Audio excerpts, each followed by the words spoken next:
Okay, welcome everybody. Today we have the privilege to talk with Rose Gottemoeller. She is a distinguished arms control expert with decades of service in the U.S. government in the Departments of State and Energy, as well as the National Security Council. She was the chief negotiator of the 2010 New Strategic Arms Reduction Treaty, New START, which was signed by Presidents Barack Obama and Dmitry Medvedev on April 8th, 2010. Currently, she's a paying distinguished lecturer at Stanford University's Center for International Security and Cooperation and a research fellow at the Hoover Institution.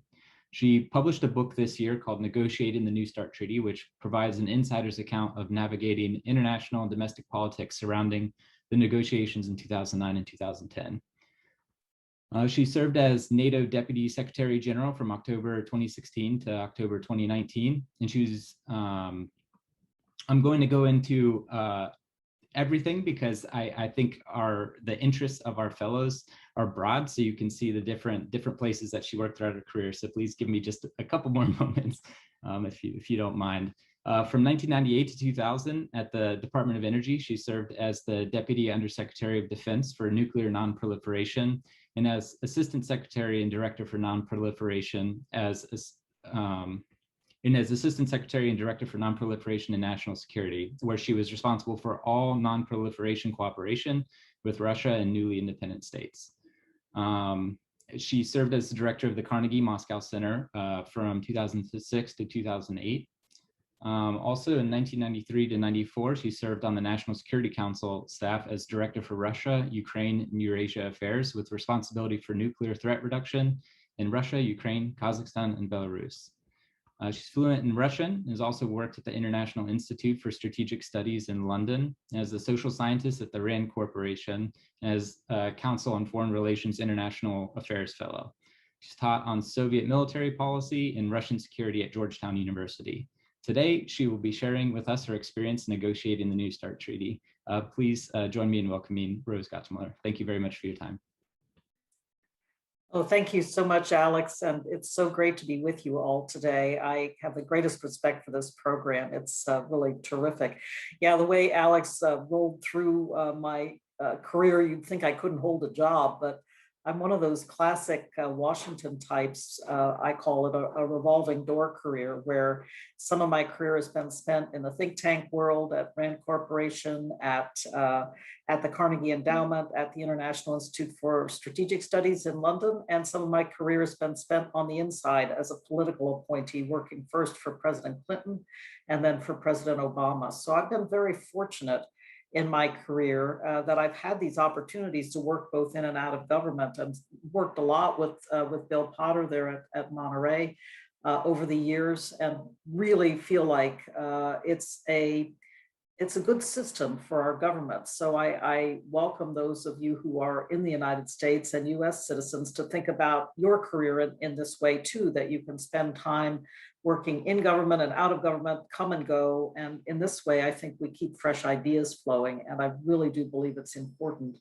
For those of you living and working elsewhere, it may be a little bit more difficult, but I think the way young people's careers are developing today, it will be really quite inevitable that people will be moving around in their careers more. And so you may have some of those opportunities as well. But I would like to do two things today. First, I'd like to talk about the book and particularly the lessons learned from the book, because I know you're going to dive in the next few days with the Harvard negotiation group and do the boot camp activities with them. So I'll just give you kind of my point of view about, well, the lessons I learned anyway from negotiating the New START Treaty, and then you will have to see how you apply them in the coming days. But they also, I think they're very, very good. They'll have some other ideas and suggestions and put you through all kinds of interesting exercises, I'm sure. So it will be an opportunity. But the other thing I'd like to do is talk about recent developments and the way I see the strategic stability dialogue unfolding at the end of July. And I think it will be at the end of July.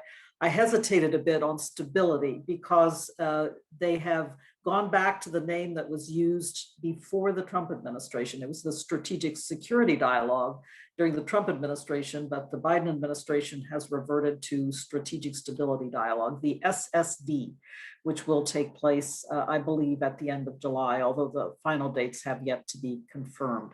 So I'll do those two things. I'll talk about lessons learned from my perspective and then give you a little taste for where I think things will be going. But I'm especially glad to have had the chance to follow on Ambassador Antonov, who was my counterpart in the negotiations, and I think has probably given you a flavor for Russian policy toward the United States now.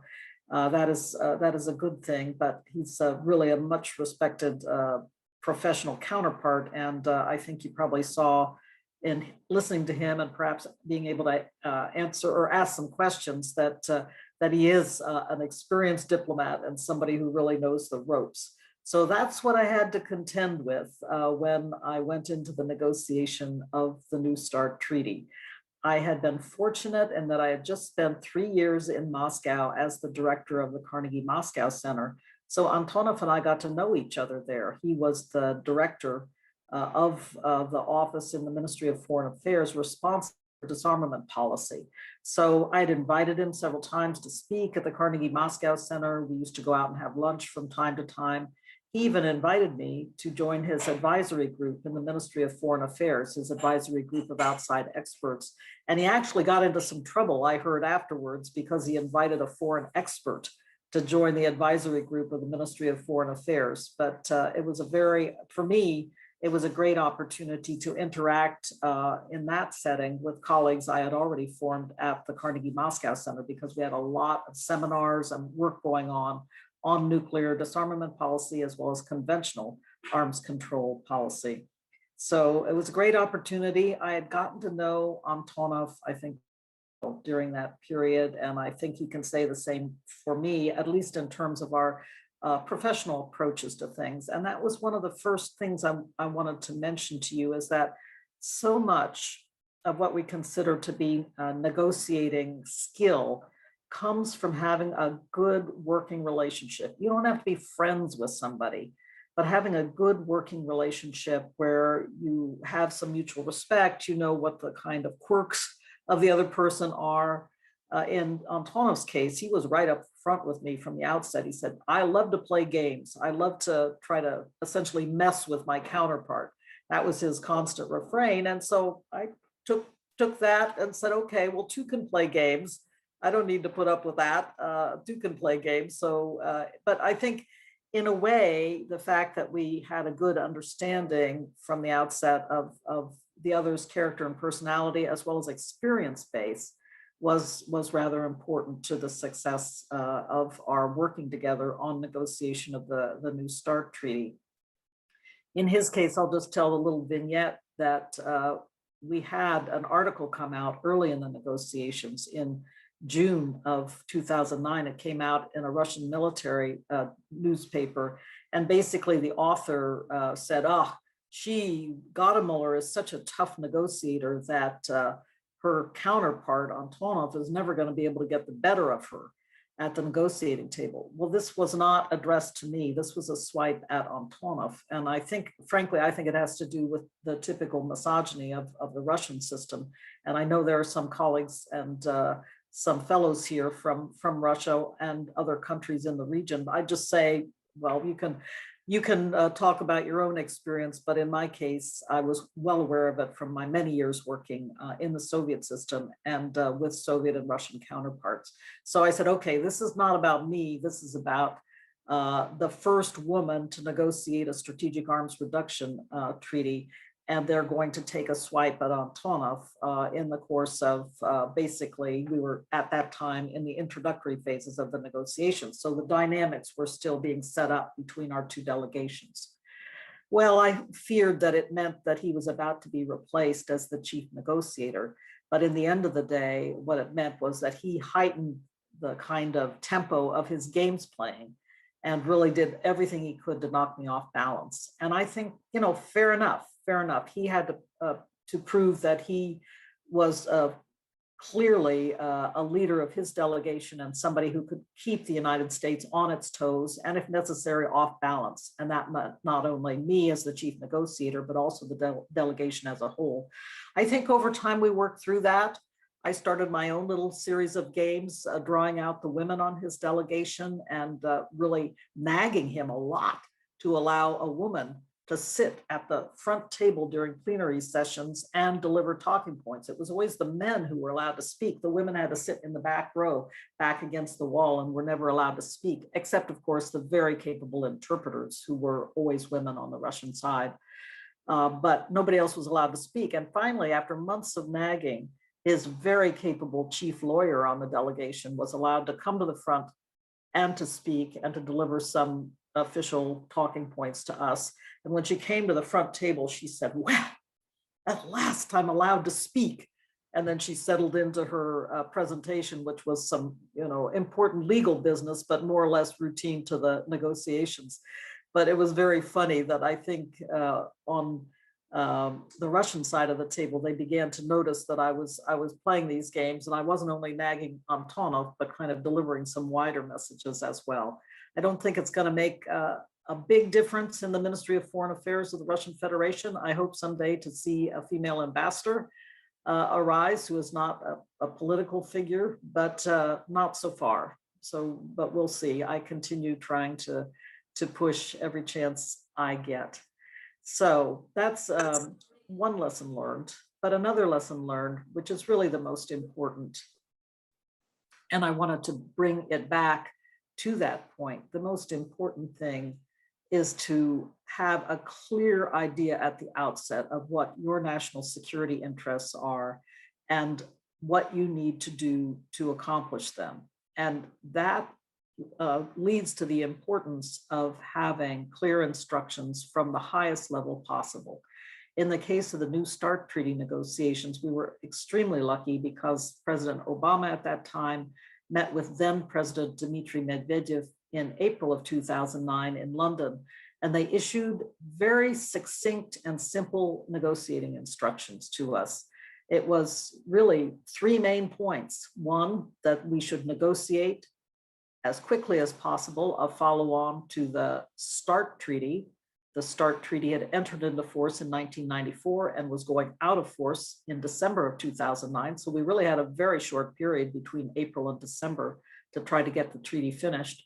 The second main point was that we should negotiate to achieve further reductions in strategic offensive armaments. And the third major point was that this treaty was to be about strategic offensive arms, not strategic defensive arms.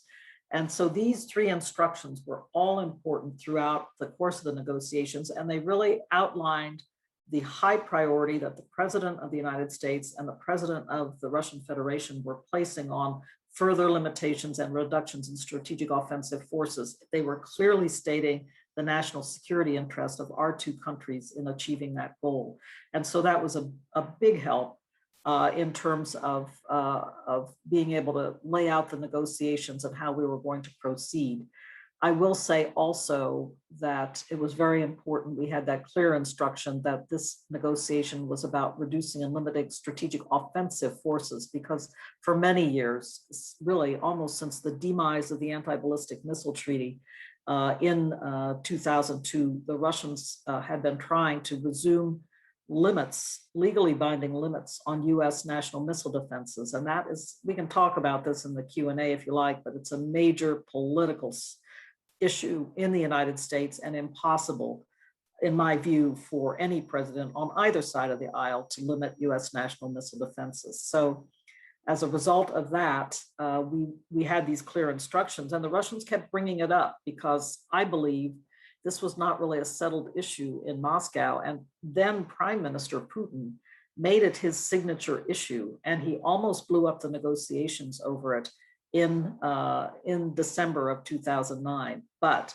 in the end of the day, I believe that President Medvedev stepped forward and said, no, we are going to continue with these negotiations and conclude them. And so we did so, not by December of 2009 when START went out of force, but by April of 2009, when the treaty was signed, and then we took it forward to the process of advice and consent in the US Senate. The Russians proceeded with the same, although they very carefully waited until we ratified first, and then they finished their ratification process. They learned their lesson from earlier experiences, including the START II, so-called START II treaty during President Clinton's term in office, when they ratified first in the United States, never proceeded and finished the ratification process. So they waited around for us, but that was okay. Now, I get asked a lot whether there was something special about being the first woman negotiator of a strategic arms reduction treaty in terms of lessons learned.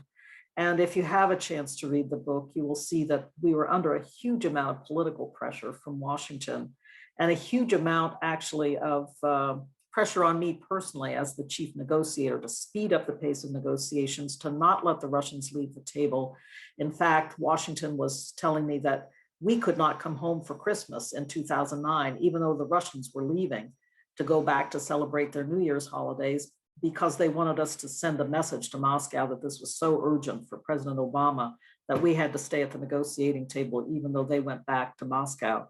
This was a bit silly in my view, and it was reversed, because honestly, it wasn't all about going home for the holidays. It was time for us to take a break. You have to take a break and go back to capitals sometimes, and then take time to work with the interagency to develop new guidance, to develop new positions on particular issues. These are strategic nuclear weapons, after all, critical to the national security of the United States. So if we are going to have, for example, a solid monitoring and verification regime, we have to work carefully with the Air Force and the Navy to ensure that their interests are served. They don't want their operational tempo to be hampered by verification procedures under the treaty. So all of those kinds of things have to be worked out in Capitol. So it wasn't just we were going home to have fun with our families over Christmas. We had actual work to do. And so I'm happy that eventually the White House reversed that position, but it was touch and go for a while. And people have said to me since the book came out, well, isn't this evidence of really strong misogyny that you experience this kind of pressure? And I have to tell you, no. I did have my share of, I would say, misogyny. And you may have seen the article in Politico about how my own delegation demanded that I pound the table and yell and kind of jump up and down with the Russians to prove that I could lose my temper. And yeah, I did that. It was a little bit of street theater, as I call it in the book, because normally I have a very even temper, even approach to how I talk at the negotiating table or elsewhere. But they wanted to see some temper, so I gave them some. And I never really had to lose my temper again, although I did one more time in November of 2009 when it became evident that I wasn't sure it was Putin at that point, but somebody at a high level in Moscow was meddling with our ability to reach agreement and to reach important consensus agreement on some key issues. And so we saw the Russians taking about 10 steps back in the negotiation at that time. I lost my temper again on that occasion, but it was not, again, in that situation, street theater. It was because the Russians had truly begun to step backwards from what we had accomplished so far.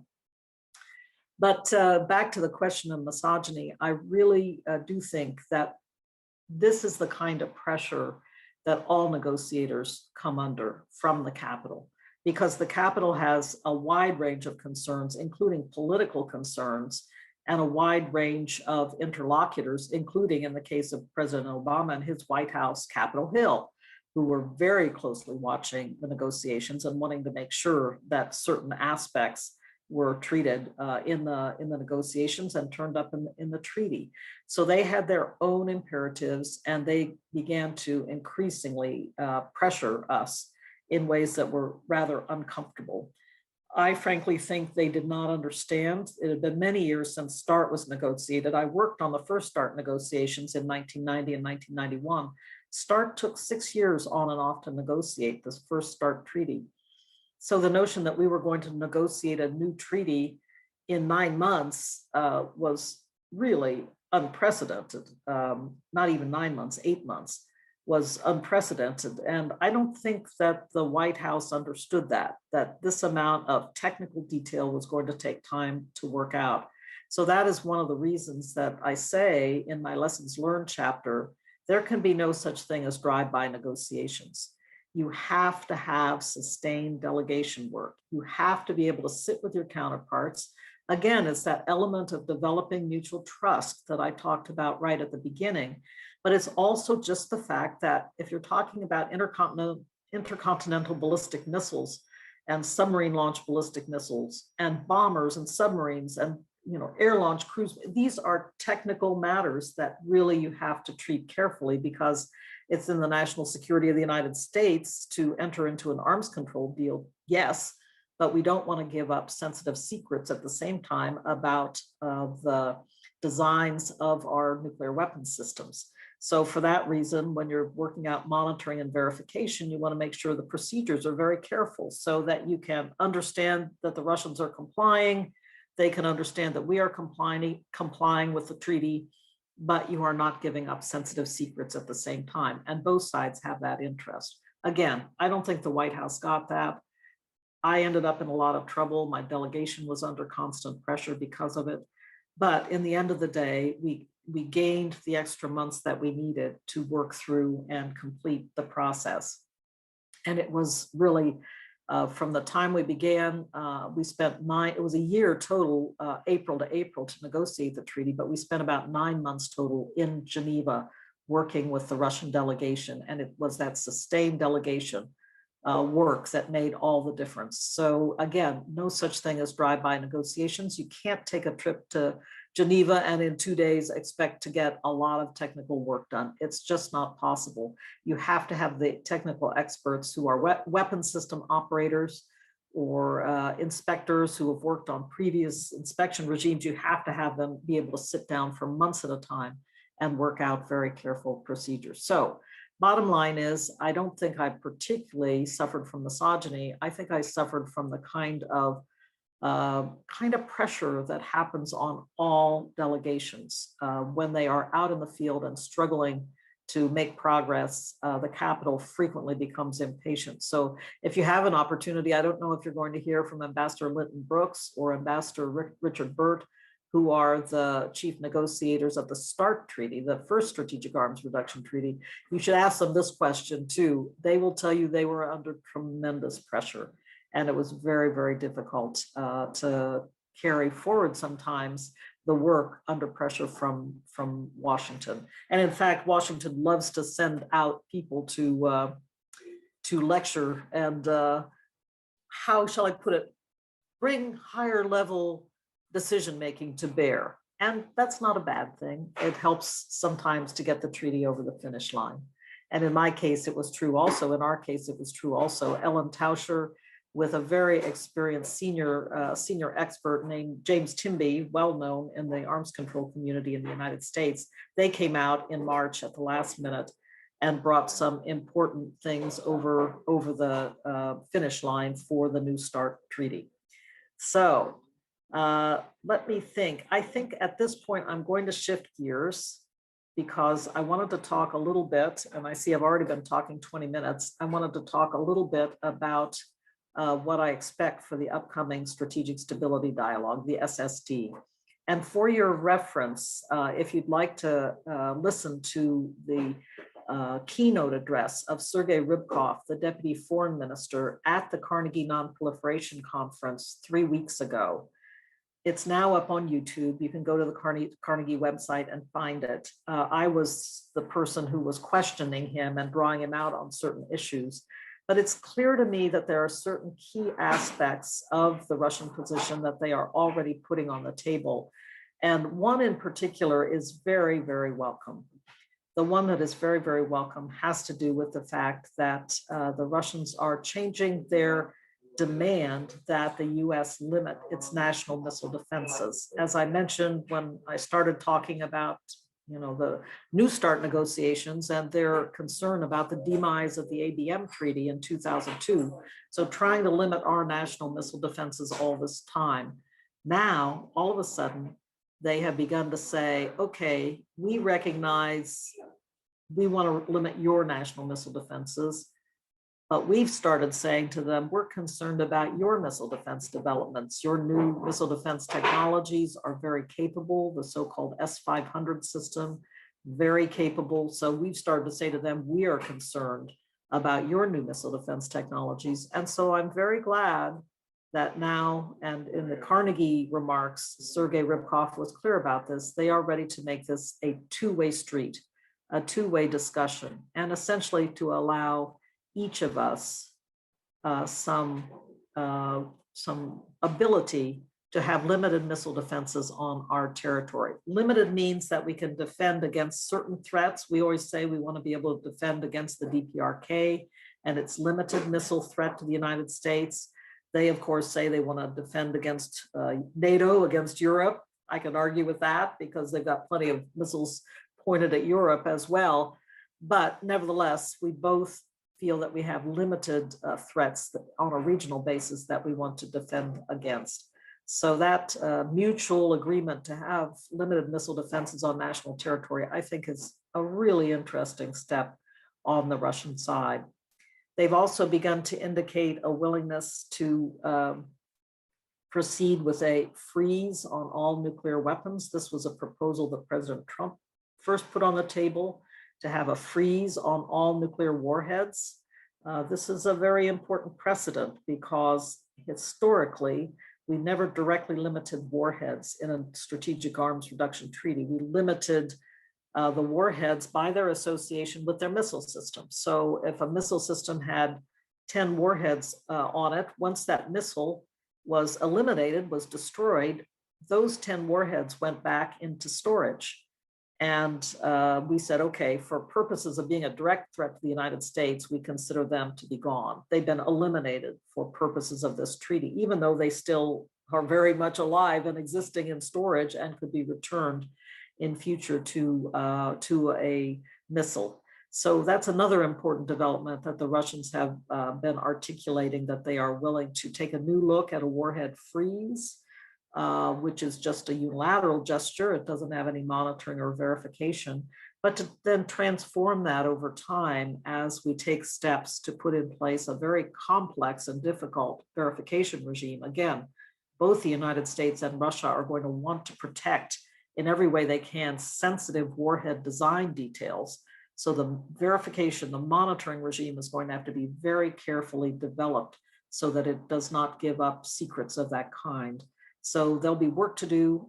In fact, I'm engaged in a really interesting project now with another colleague at Monterey at the CNS, Miles Pomper, to look at how we might limit non-strategic nuclear warheads that are deployed in Europe, including in NATO countries, but also very much on Russian missile systems. So the last thing I think that's important about the way the Russian position is now starting to take shape and to show some substance is the way they seem to be sorry that they let the INF treaty go, the Intermediate Range Nuclear Forces Treaty, that limited shorter range systems that are able to attack without warning very critical targets such as national command and control targets, national command authority targets, as we call them. So INF was in force for many, many years, and it essentially kept that short warning attack threat at bay for both the United States and its NATO allies and for the Russian Federation. The Russians began violating the treaty with the deployment of a new missile of intermediate range called the 9M729. These are ground-launched missiles. They began deploying it about 5 years ago. And at that point, the United States called them out in violation of the treaty. And the Trump administration decided to withdraw from the treaty because the Russians weren't taking any steps to deal with the 9M729. Now, they have agreed that they'd be willing to take the 9M729 out of Europe and deploy it only east of the Urals in Asia. And so again, Rybkov was talking at this Carnegie Non-Proliferation Conference about having a kind of three-phased approach to limiting intermediate range ground launch missile systems. The first would be to get them out of Kaliningrad. The second would be to get them out of European Russia. And the third step would be to proceed with some efforts to limit intermediate range missiles of this kind in Asia. And that brings in, of course, the thought of having China at the table, which is a very interesting possibility and something I think we should be working on. So that's how I think the Russian position is going to take shape for the strategic stability dialogue. There will be other issues as well, but on the US side, we are most concerned both about getting a handle on US non-strategic warheads that are deployed and capable of threatening NATO countries in Europe. Those go on shorter range missile systems, but they would be included in an all warhead ban or freeze or limit.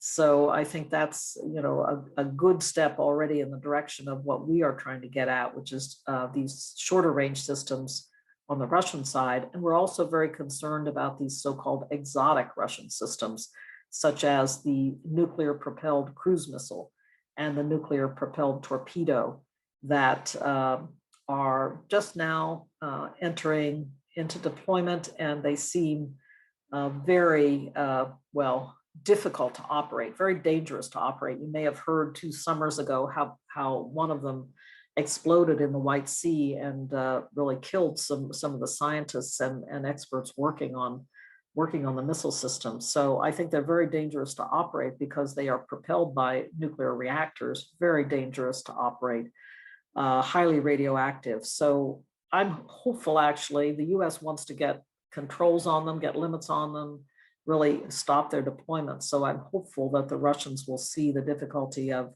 continuing to deploy them and will figure out ways themselves to agree to come to the negotiating table to work on that. Of course, they'll have something on their side. You don't give something for nothing. So they're going to ask for some constraints on US systems. And so far, they seem most worried about so-called prompt global strike systems, conventionally armed, highly accurate, long-range conventional missile systems. So I have a feeling that that's what they're going to put on the table to try to get some controls on these exotic systems that we want. They will want controls on the conventional systems, and we will want controls on these exotic systems. So that's as we set up the next negotiation of a treaty. But the other good thing I think about the strategic stability dialogue coming up is there will be another category of discussions to talk about emerging and disruptive technologies and their implications for our strategic nuclear deterrent forces. And so that will be a separate discussion. It's not going to fold into an eventual treaty negotiation, but will be a separate discussion that I think is highly valuable, because I think we're all concerned that some of the emerging and disruptive technologies, whether they are cyber technologies already well in existence at the present time, or some of the newer technologies in the quantum arena, nobody knows where they will take us. So I think it's a good thing to be talking about this matter with the Russians and figuring out together what some of the implications may be for a stable balance, a stable deterrence balance between our two countries, and particularly between our two strategic nuclear force structures. So with that, I've actually been talking a good long time, and I want to leave plenty of time for your questions and comments. So I'm going to turn the floor back over to you, Alex, to manage the discussion. Thank you so much. Thank you so much, Rose, for that commentary on some lessons that we'll be able to apply directly in this this Harvard negotiation bootcamp this week, but also just as we watch what's next unfold really very, very soon. So colleagues, as you have questions, you can raise your hand and I'll come to you. I have a couple questions, but I'll start with just with one question. So earlier today, we had a lecture and discussion with Dr. Alexei Arbatov, and he mentioned like one of the foundational discussions for New START was starting arms reduction with eliminating first strike potential. As you mentioned, this offensive focus for that negotiation. And he mentioned for continuing dialogue, like these strategic stability dialogues, we would need to find a sort of similar agreement about reducing technical capabilities. So these were the things that you mentioned that reduce political decision-making time. Do you think, with your understanding of also uh, uh, negotiating with Congress, so to speak, for like how we can see what the political will is for moving forward, do you think that there could be potential for starting with this increase of political decision-making time and focusing on that as a driver for the technical discussion? I think that's an important goal to pursue in any circumstances with regard to maintaining the stability of our strategic nuclear deterrent. And so we've tried to build that into various treaties. Historically, we've tried to build that into various treaties. I think now there could be some direct attention, for example, and I don't know if Alexei brought this up this morning or not, but the implications of cyber attacks on NCA, on National Command Authority, the nuclear command and control capabilities of each nation. We have a mutual interest in ensuring that we are not meddling with our nuclear command and control in a way that would either shrink decision time or destroy decision time, impede decision making in that way. So I think that there seems, as I read what I'm seeing from Russian experts and listen to their comments, and I know on our side of the table, there's a lot of interest in looking at some of those areas first. Can we have some agreements? And yes, they are, one might say, gentlemen's agreements. They are politically binding. They're not legally binding because it's very difficult to foresee any kind of monitoring of cyber activity in a way that would permit you to monitor for compliance with a legally binding agreement. But I do think just having those kinds of discussions and a mutual recognition that we both have an interest in maintaining the stability of decision making with regard to nuclear weapons in the unlikely but dire event that there is a nuclear crisis unfolding. So I think there's some real opportunity there. If I may, I'll just comment on your other question that was a bit present as well. That is about the Senate and their interest. It's, there's not a whole lot of substantive knowledge of these issues in the Senate anymore. So that's one of the things that my colleagues and I, who are now in the expert community, are trying to do is constantly try to develop some more understanding of what the major issues are. The New START ratification process itself was valuable in that regard. But the other thing I'll say is that the senators, when they see an interest served, it makes them more willing to vote in favor of a treaty. Again, coming back to my early point about national security interests must be clear, they must be front and center, and everybody has to understand them. So when the senators understand them, then yes, they're more likely to pay attention to a ratification process and then vote for a treaty. In the next Strategic Arms Reduction Treaty, I think this matter of getting constraints on Russian non-strategic warheads, this is an issue that's well understood on both sides of the aisle. And I think if we are able to get good constraints on the Russian non-strategic warheads in the context of a limit on all warheads and include very strong verification monitoring measures, I think that this will be a good reason for the treaty to find favor, not only on the Democratic side of the aisle, but also on the Republican side of the aisle. That's my supposition anyway. Thanks so much. The first question from the fellows is John C. Stenko. Thanks. Thanks, Alex. And thank you so much for sharing your time with us today. I guess a quick introduction. So my name is John. I'm a doctoral student in international relations at Indiana University. My question, I guess, builds a bit on what you were just talking about with, making sure senators and other politicians are informed on the national interest and pushing them towards that. Going back to what you talked about with Washington kind of putting pressure on you and prior negotiators as well to get this done, and to get a deal that original START took several years and they want this done in less than a year. Does it ever get to a point, thinking about the Harvard negotiation boot camp that we did last week and are going to do this week again, do you get to a point where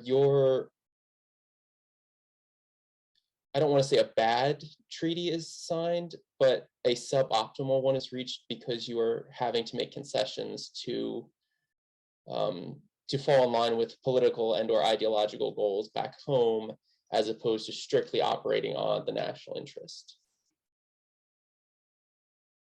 Well, that's a good question because treaties are also obviously political documents. And so the way I think about it, John, is first of all, obviously, any treaty comes about because of compromise. You cannot take your entire wish list to the other party and slam it on the table and say, agree or not.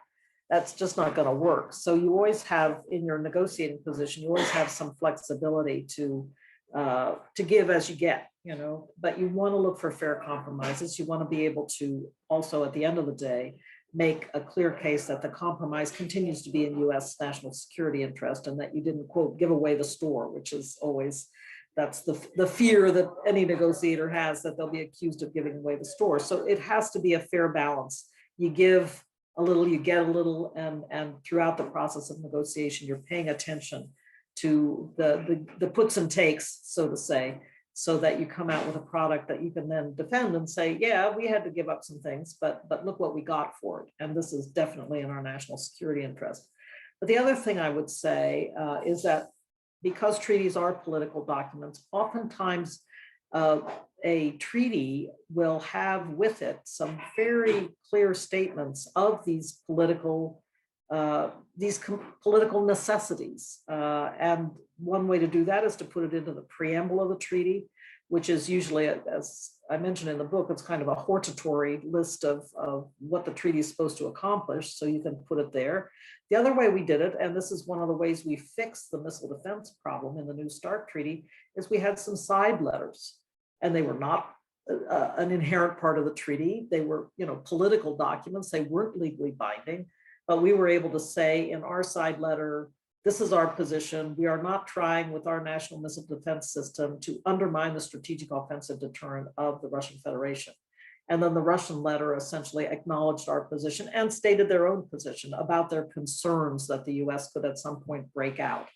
But you see, there's ways to serve the political needs that every side has in a treaty document, but do it in a way that's not an inherent part of the treaty, that is not legally binding, that doesn't place us under any legal constraints or obligations, but allows that political point of view to be expressed. And those tools are sometimes not well understood. In fact, it's funny, one of the episodes in the book, because I was racking my brain, I knew that we were seeing pressure from Moscow, pressure from Putin, particularly after December of 2009. And I was kind of racking my brains about how to do this to give them something that they needed for their political masters, but do it in a way that wouldn't affect the legally binding obligations of the treaty. So I remembered START and how many of those political side letters and side statements were made in START.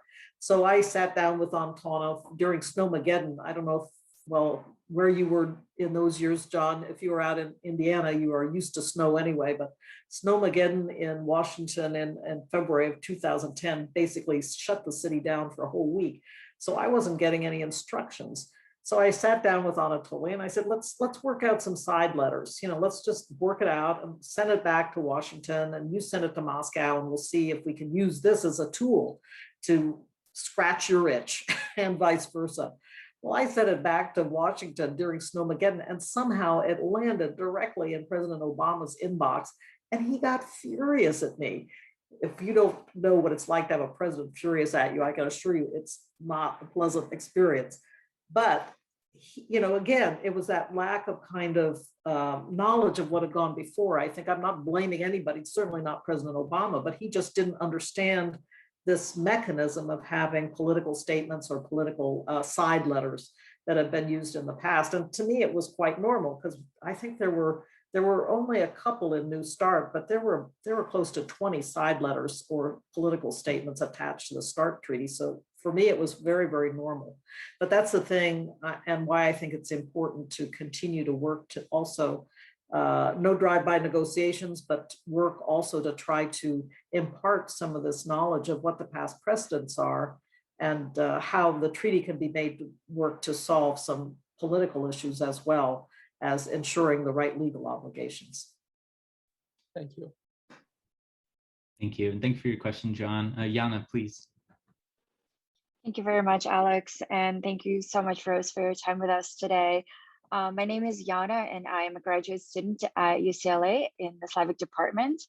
And my question is related to what you mentioned in the beginning of your talk, where you outlined an impact of an article in Russian media that questioned your counterparts Antonov's ability to deal with the American side represented by a woman. And I was wondering, when negotiations on issues can take several years, how do you manage the media and public opinion throughout all these years? Thank you so much.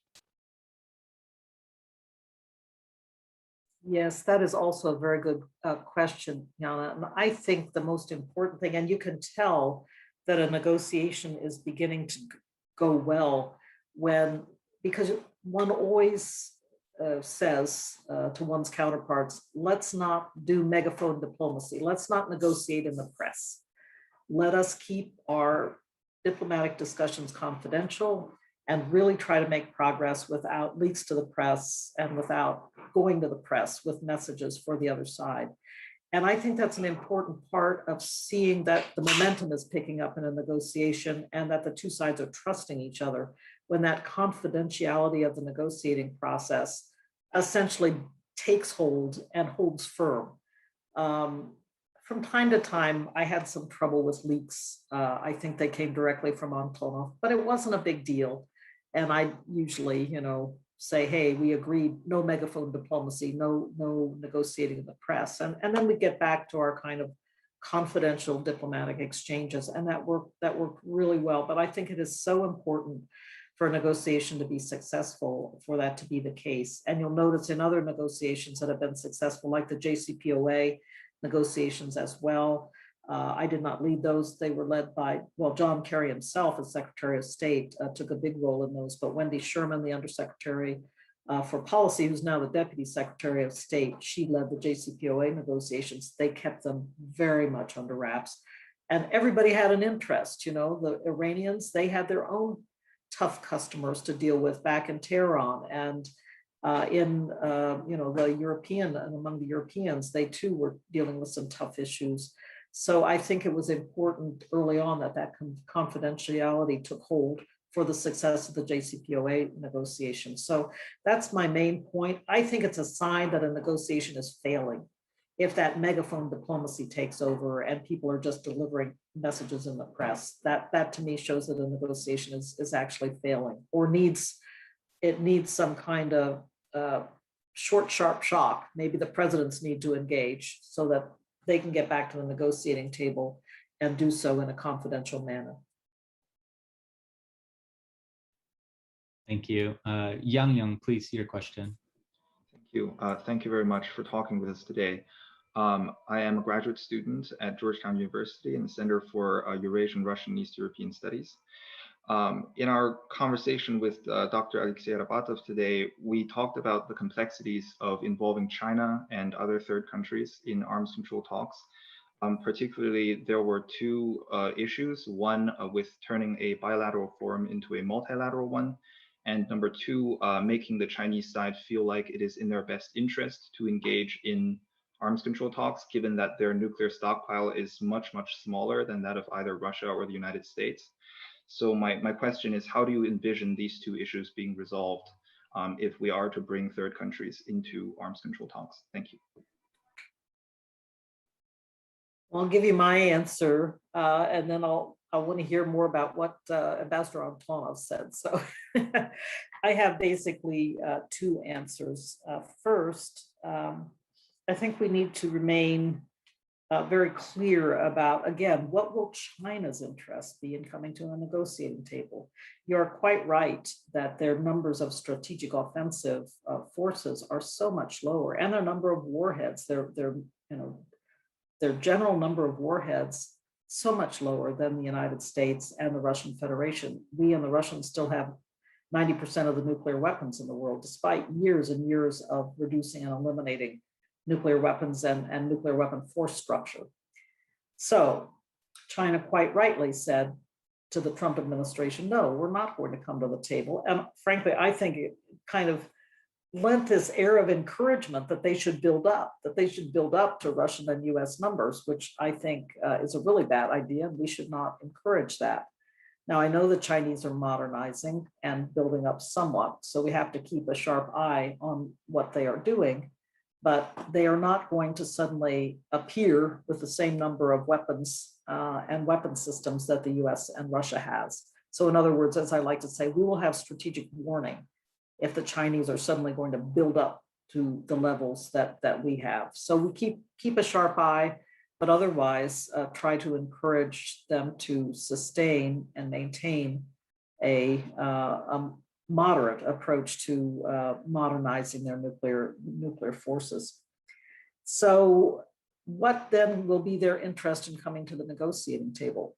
To my mind, it resides in areas where China has some equivalence of capability. And there are three areas that I think are especially promising for that. One is intermediate range ground launch missile systems, so-called INF systems, conventional and nuclear. A second is space capabilities with a lot of new and very capable Chinese space technology being launched. And the third area is hypersonic glide vehicles. So I think that the Chinese will see their interests engaged because they have some equivalents. They will have some negotiating room, and they may have I would think they would have an interest in keeping US intermediate range ground launched missile systems out of deployment in Asia. In fact, I've already seen some signals of that from Chinese experts in working with them. So I think that there are possibilities for some negotiations with the Chinese. It's just not on the strategic offensive force posture, the intercontinental range offensive force posture, where the US and Russia have some equivalents and we've been negotiating and reaching treaties and agreements for many, many years. On your question, bilat versus multilat, I don't think we need to worry so much about this. My own point of view is we see first what the substance of the negotiations is, and then decide whether that is a negotiation that would be best undertaken on a bilateral basis or on a multilateral basis. The Chinese, after all, have participated in multilateral negotiations over the years. They were very positive, and I would say productive contributors to the JCPOA negotiations that we were just talking about a few moments ago. And actually took some responsibility for addressing the elimination of the heavy water reactor in Iran. So they have, done some heavy lifting at that negotiating table. They're also parties to the Comprehensive Test Ban Treaty, the Non-Proliferation Treaty. So they've been involved in multilateral negotiations over time. I think we just don't need to worry about this so much. Let's figure out what the substance of the negotiations is, and then figure out who needs to be at the table. I could see a trilateral negotiation in Asia between and among the US, Russia, and China to ensure that no intermediate range ground launch missile systems, that they are either banned or limited with monitoring and verification to go along with it. But the Russians say they will encourage China to come to the table, but they don't want to sit at the same table with the United States and China. So maybe it won't be a multilateral negotiation, but I don't think we need to worry about that right now. Let's just figure out what substance would be engaging to China, what would engage China's national security interests, and then figure out what the negotiating setup would look like. Thank you very much. Thanks, Yang. Jack, please, your question. Thank you, Alex. And thank you, Rose, for spending time with us today. I'm a master's student at McGill University, and a recurring theme of the symposium so far, starting from our keynote module, has been the need for imaginative policy solutions. And I'm curious, given your long career, where have you seen the role of imagination play kind of the strongest at the negotiation table?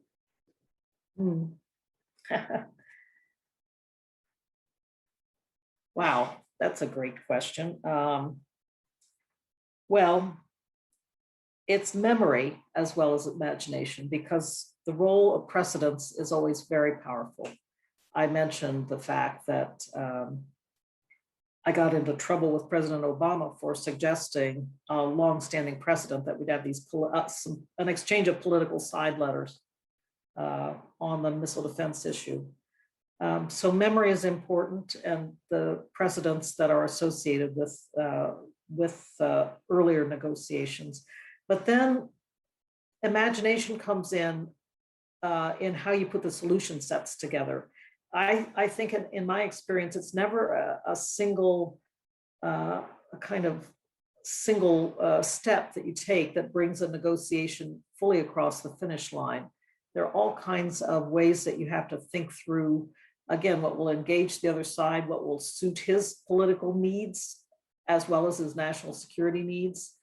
And he or she has to do the same for you. So it's a constant effort to take the building blocks that are taking shape. For example, political side letters. Where I had a really wonderful, experienced negotiator working with me called Kurt Seaman from the Department of Energy, and he was a genius for putting together little exchanges on definitions. You wouldn't believe how important accurate definitions are that both sides agree to making for a successful treaty, because everybody has to understand what's in the treaty the same way, right? So the definitions are super important. He was really imaginative about, understanding what little packages of definitions would go together in a way that would suit the Russians' interests. And then we had, of course, our interests expressed also by that little package. So sometimes it's the smallest things, but they come together into the building blocks. And then in the end of the day, I think sometimes it takes imaginations to finally fit the building blocks in place in a way that suits both sides, both security purposes and political purposes. So it's a great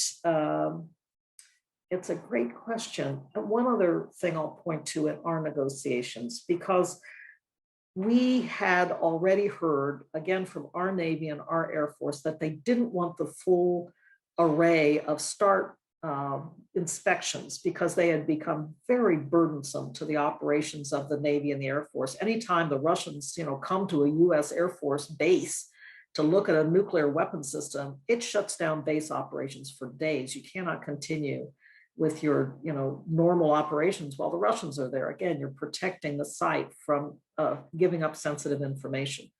So we already had clear instructions from the Navy and the Air Force. They wanted to see some streamlining of the inspection regime, and we could not figure out how to do it. So again, I recount this in the book, how one of my very senior guys, Ted Warner, former Air Force colonel, but now retired, worked at RAND for many years and was in DOD as well. He said, okay, let me sit down.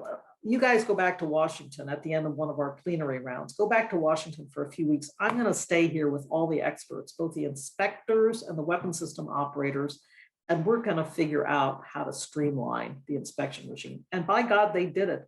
And in a way that the Russians immediately could see that it served their interests as well. So that was a good case in the negotiations when I essentially set the experts loose and let them think through the problem. And they figured out, I think, an imaginative result. So it's a kind of mixed answer to your question, Jack. Sometimes it's taking those earlier historical precedents and building them into the building blocks and figuring out how that works. But sometimes it really is thinking up some new ideas. So it's maybe not a very it's a messy answer, but I hope that'll get you thinking anyway. That's great. Thank you very much for that answer. Marguerite, please, your question next. Thank you very much for being here with us today. I mean, you've already taught all of us so much, and I've watched you speaking with Dmitry Trinin, and you're definitely, fighting against that memory block that we want to avoid. So I'm wondering, for the negotiation this week in the boot camp, we were told to focus on implementation. So the first one, we didn't think too much about that. We just, fixed Ukraine and moved on. But this week, I was wondering kind of about the relationship between implementation and a good working relationship, and the type of assurance to which you're able to get assurances from that for later on. Thank you, Marguerite. Would you just say where you are, where you're studying? Oh, I'm studying in Oxford. At Oxford. Okay, thank you. Well, implementability is on everybody's mind, and we didn't have a very good early history on implementability, because at the time in the 1970s, when we got started with the Soviet Union to try to limit strategic offensive forces, the Russians did not want on-site inspectors on their territory at all.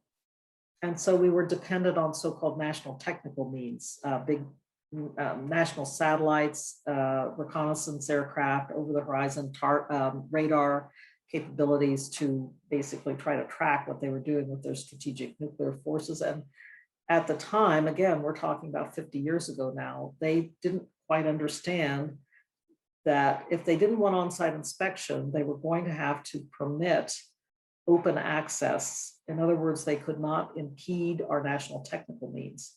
And so they put up, like netting over their ICBM sites, all kinds of ways to spoof and decoy our national technical needs. And so that became a big issue in the first Strategic Arms Limitation Treaty, SALT I, with people saying they're just not cooperating with implementation. They must not really want this treaty because they're not, well, it was not a treaty, actually, it was an agreement, an executive agreement.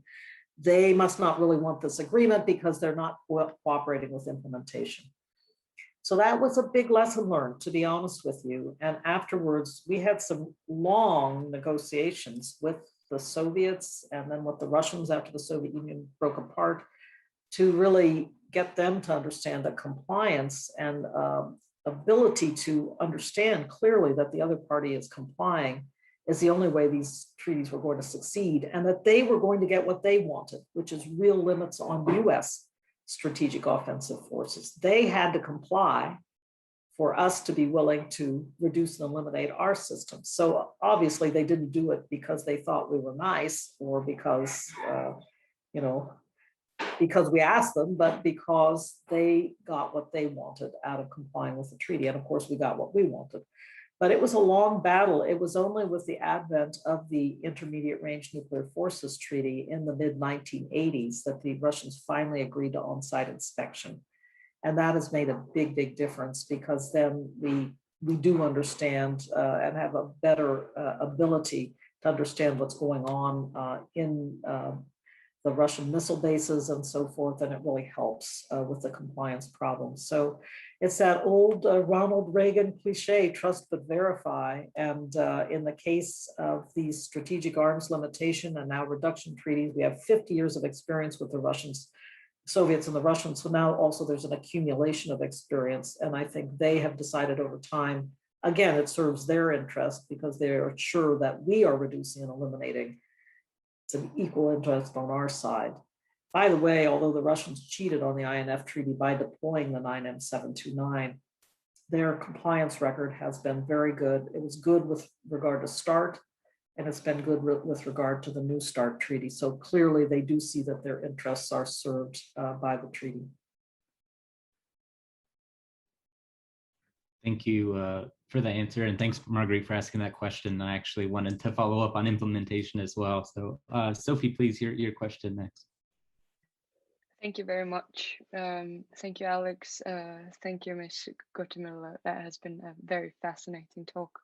I would like to move the conversation from technical and implementation issues to something more practical. I studied translation and interpreting, among other things, in my undergrad, and I was wondering whether I could direct a question to you which regards the format of the negotiation process. So I've watched videos online about high-level negotiation processes, and of course, from an interpreter's point of view, fascinating, but I believe that communication can be impeded by each delegation conversing in their native language through the interpreters.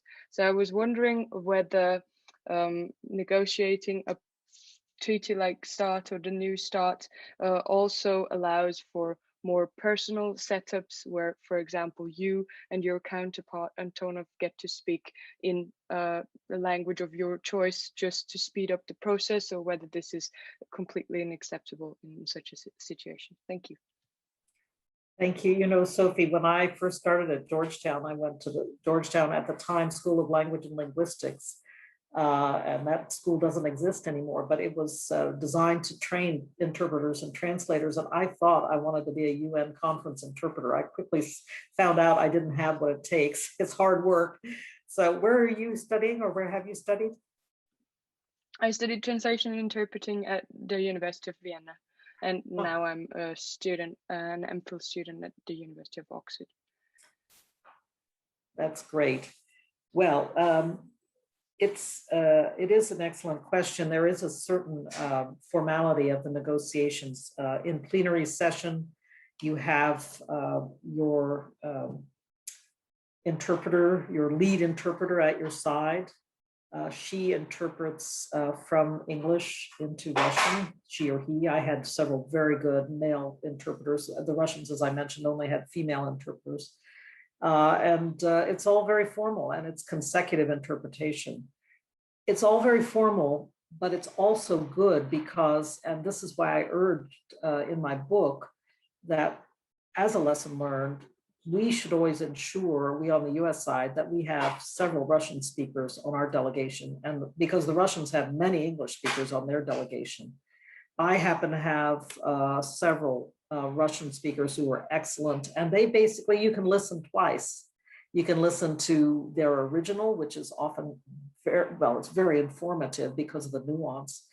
And then you can listen in English as well. And it helps to speed up comprehension if you can listen twice. So that is one of the reasons why I do think it's important to have both. Now, we had to work with consecutive interpretation constantly, because even in the working groups, and our plenary sessions broke into particular smaller working groups to handle technical matters like the verification protocol. But in my case, because I speak Russian and Antonov speaks English, we had heads of delegation meetings where we each had a bilingual note taker with us, but we could just mix up the language constantly. Speaking, you know, if I didn't know a technical term in Russian, I'd say it in English, and vice versa. It really sped up the speed of our interactions. We were responsible for problem solving across the negotiations. So if things couldn't get solved in the working groups, they came up to us. And I think it really helped in two ways. It helped just because we could communicate so much more quickly, but it also helped because it was a mutual confidence builder, that we had that confidence to, you know, I'm not a native Russian speaker. I make plenty of mistakes. He's not a native English speaker, you know, vice versa, but we had enough kind of respect for each other that we put up with each other's mistakes and just, you know, used it as a tool of communication in the most elemental way possible. So I do think that it's very important to have native Russian speakers in that kind of bilateral negotiation. I would argue for any negotiation, it would be important. There's a different phenomenon afoot now in places like the EU and certainly at NATO, where English is used all the time. I think for native English speakers, that's an advantage to us, right? But I'm not sure it's 100% fair to everyone else, but that's a whole different debate. Thank you. Thank you. I believe we have time for these last two questions, but I'm going to invite Nadia and Jonathan to both ask their questions so that you can answer them both. Rose, thank you. Yeah, thank you so much for taking your time to speak to us today. My name is Nadia. I'm currently a student at the University of Oxford, but I'm originally from Moscow, and I would like to thank you for talking about your the impact of you being a woman with a lot of Russian diplomats. But I would love to ask a question. How would, if you were to describe Russian style of negotiating in a sentence or maybe a couple of phrases, how would you do this? Thank you. Thank you, Alex, and thank you, Secretary Gottemoeller, for your very interesting discussion. I'm a recent graduate of Georgetown University, and I'll be starting law school in the fall. My question deals with L, the legal advisor's office, in terms of these negotiations and treaties. You spoke a little bit about quite a bit about quite a bit about the technical expertise of people who are dealing with these arms verifications and et cetera. To what extent does the legal expertise come into these treaties, or are these kind of like the people who are just brought in at the end to dot the I's and cross the T's? Thank you very much. Well, those are two great questions to end on. Thank you very much. I do apologize in advance, and heads up to you, Alex, I'm going to have to go on to another meeting right when we finish up here. So I do apologize in advance. This has been a wonderful conversation, and I thank you all very, very much. First, for you, Nadia, I think there are as many Russian negotiating styles as there are Russian negotiators, and that goes without saying.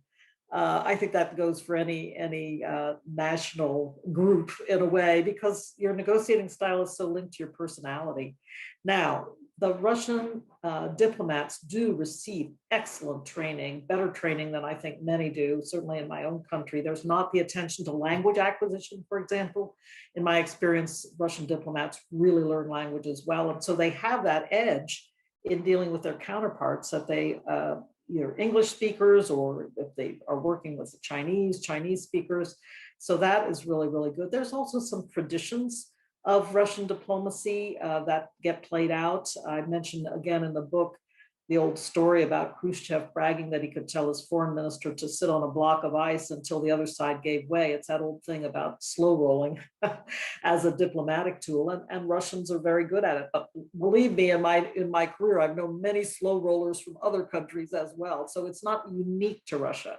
But I would say what differentiates the Russians is the excellence of their training, and particularly their language skills. Not only the McGimo, the International Relations School in Moscow, but also the Diplomatic Academy, very, very excellent training facilities. Jonathan, your question is a good one, because people lose sight of, again, in this notion of drive-by negotiations, they lose sight of the full panoply of expertise that is needed to really turn out a quality treaty document. And the lawyers are so important to that. I had top-notch lawyers, 3 of them spent most of the negotiating months with me. Some came and went depending on particular issues that had to be addressed. One of them now, Mallory Stewart, is the senior director for arms control and non-proliferation on the National Security Council staff. So she was with us in Geneva.